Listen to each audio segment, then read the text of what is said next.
If I could tell you about a magic potion that could prevent 3 to 4 million people a year from having certain kinds of cancer, if I could tell you that this potion also would reduce the risk of heart disease by up to 40%, and if I could tell you that it might even eliminate the need for high blood pressure medication and reduce the risk of strokes, would that be something that you would be interested in knowing about? That's our topic for today. It's fruits and vegetables. Let's just talk about some of these fruits and vegetables and what they do for us. We have right here a baked potato. Nice, simple, easy to fix. You scrub it, you pierce it, and you put it in the oven and let it bake. Peas, another good vegetable, also a good source of protein for us. You notice here that we have a wide variety of colors and textures in our vegetables. And when people tell me they don't like fruits and vegetables, I won't accept that answer totally because there are so many different fruits and vegetables that we have. If you don't like one, keep trying till you find some you do like. Also, if you've tried vegetables cooked and you didn't like them and you have a chance to try them raw, give it a chance. If you tried them raw and didn't like it, find a recipe that you enjoy and cook them. The texture changes and sometimes the flavor changes a little between the raw and the cooked vegetables. Having a variety of color in our fruits and vegetables gives us a wide range of nutrients.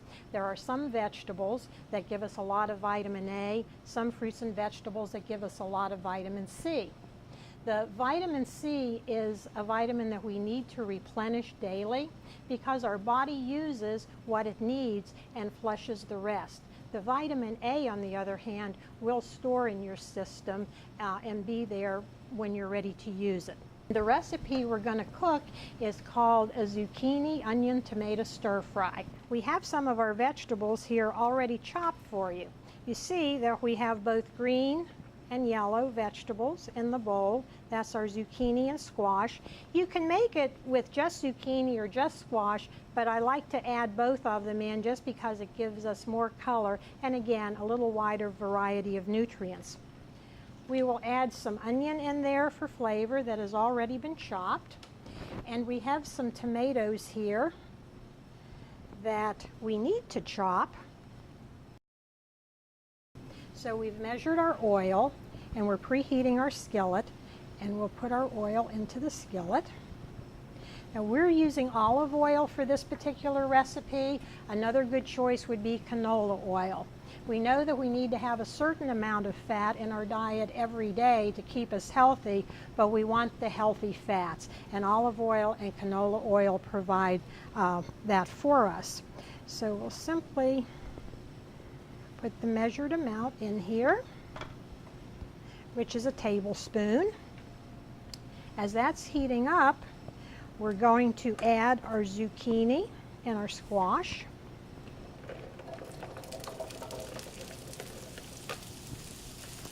And I have found, after using this recipe for quite a while, that if we add the onion at the same time, they cook at approximately the same rate. And we're just going to let that sizzle for a while in here.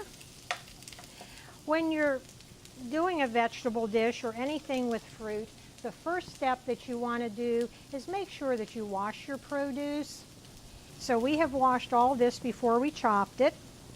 And even on something where you don't eat the skin, you would still want to wash it. For instance, a sweet potato, which we're going to talk about later. We're not going to eat the skin of the sweet potato, but as we cut this, we would run the knife through it. Another good example would be a banana. Now, we don't eat the skin of the banana, but we're handling it. And a lot of times you peel the skin back and then break off a piece and eat. So the bacteria that would be on here would be transferred to the fruit as you eat it. So it's always a good idea to wash the produce even if you're not eating the skin. When you're cooking vegetables like this, we have 3 kinds of vegetables in the skillet together, and you want to chop them as uniformly as possible so that they will cook uniformly. Every once in a while you want to come back and just give this a stir. A nice thing about this recipe is you can do it in steps. You can chop the vegetables, wash and chop the vegetables that morning or the night before, cover them securely and place them in the refrigerator. That way, when you come home and you're ready to cook, everything's prepared for you. And so all you have to do then is heat up your skillet, put your vegetables in, and you're ready to go. And I've been asked several times, does it work well on the stove top?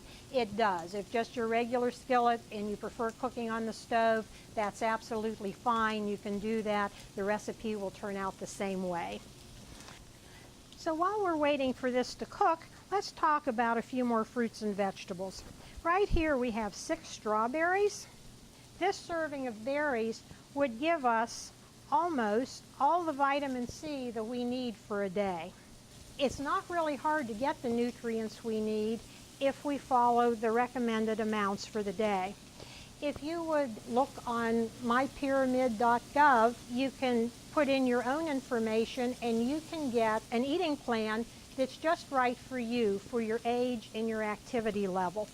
And it will show you the foods that you would need to eat if you wanted to maintain your weight or even if you wanted to have a gradual weight loss.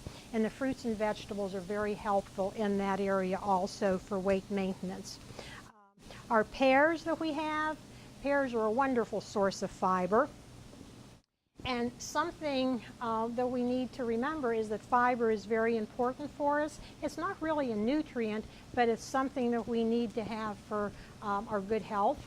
And so the grains in my pyramid, the grains, the fruits, and the vegetables are all plant-based foods, and these foods help us to get all the fiber that we need. Now we'll give these another stir. We want these to be kind of fork tender, and they're getting there. We want them to be tender to eat, but we don't want them to be mushy.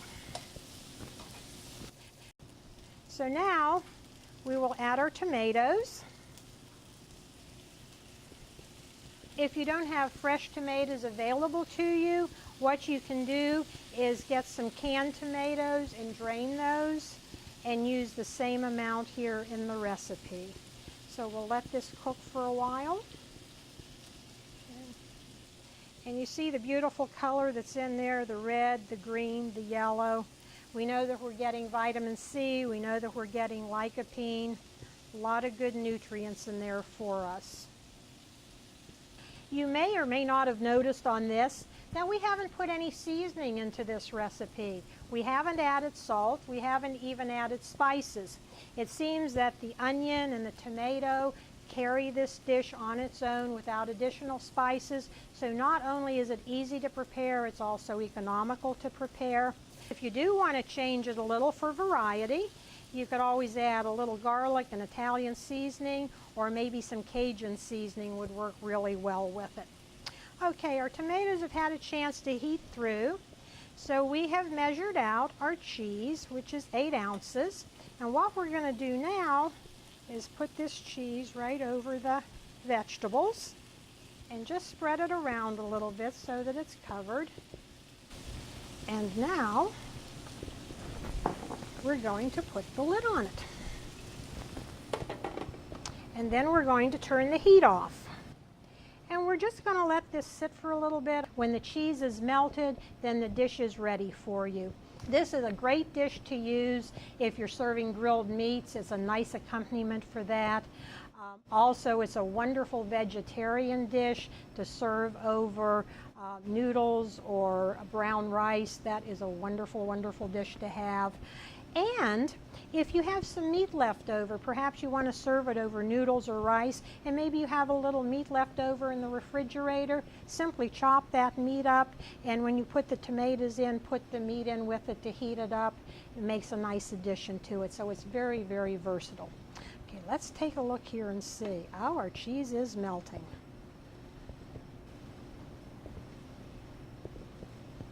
Well, not too artful. And there we have it. To download a printable copy of this recipe or learn about other health and nutrition programs happening in your community, visit www.fh.ext.wvu.edu or contact your local county office of the WVU Extension Service.